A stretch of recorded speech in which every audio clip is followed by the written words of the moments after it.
everybody. Welcome to MPA North. I'm here with MPA instructor Andre Marshall, and we're talking about stolen bases today and how to steal a base. Andre, could you please discuss that for us?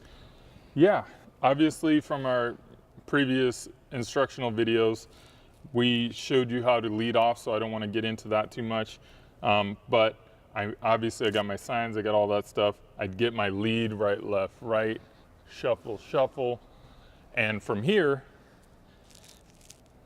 I'm going to talk to you guys about two different ways to get a good jump when you're stealing. And I'm also going to talk to you about what I'm keying off when I'm stealing these bases. All right.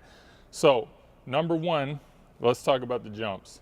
There's two ways that I see most great base stealers use. There's the slide step where you pull in your right foot and so you can get over the top a little more. Okay. And then there's the one where we keep this one planted and keep this one planted, and we use both feet to kind of jump out as far as we can. So you'll see, I prefer the 2 foot jump out to the slide step. I find that when I'm doing the slide, sometimes my foot comes too far in. Sometimes my foot doesn't come enough, especially on dirt. It's kind of hit or miss a little bit. But I focus on, because I'm the 2 foot jump guy, I focus on putting more weight on my right foot so that it can't turn or slide or lose a step. I keep both feet planted and I put a little more weight on my right leg. There's nothing worse than when I'm stealing a base and I false step when I go to steal a base. Okay, that's doing this, that's picking up your right foot and then taking off. At least slide and go, but we never want a false step. So if you have that weight on here, it's easy to dive back.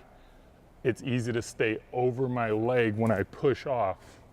Okay, and the way I like to think about it, if there was a ledge over here, would you jump up to get over to the ledge, or would you jump out to get over to the ledge? You would jump out, all right? Because jumping high doesn't really get you momentum where you want to go. So again, sink just a little bit and see how far you can get that first step. See how far you can get it. That will indicate how much momentum I have going to second base or third base, whatever you're stealing. Now let's talk a little bit about what I'm looking at when I'm stealing bases. A lot of you younger guys, you look up in the upper body area. I'm looking at those feet and those heels, and to be honest, I'm looking at those things in the dugout before I even get on base. Anybody gets on first base, I want to see what his move looks like before he actually does it. I want to see, is he, does he lean a little with his shoulders and then pitch? I want to see, does he do a lot of fakes? But I'm looking at his right heel. If that doesn't move and his left heel comes up, he can't pick over. That's when I'm going. So the second he breaks and his left heel starts to move, I'm gone. Now, if the right heel starts to break, he's picking off or he's faking me, whatever.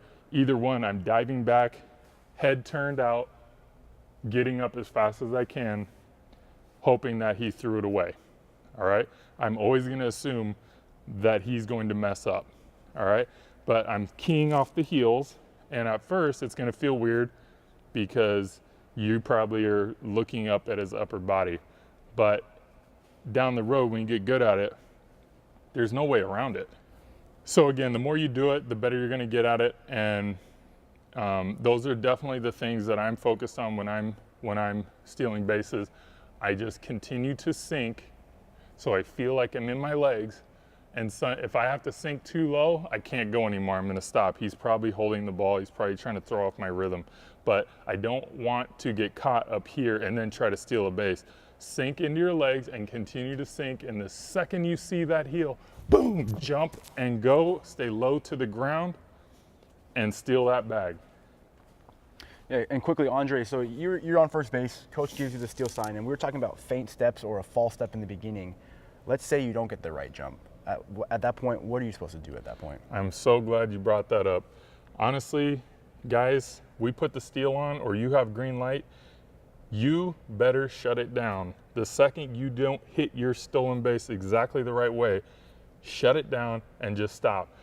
I'd rather you not get thrown out and we have more opportunities to do more stuff than you just try to force it because your coach put a steal on and you feel bad that you're not actually stealing in that situation. So unless you're Billy Hamilton or unless you're the fastest kid in the league and you're going to get drafted because you run a 4.4 40, you need to shut it down and wait till the next time to do it. Great. Thank you for tuning in. Thank you, Andre. Please subscribe to MPA and like us on Facebook and YouTube for more instructional videos.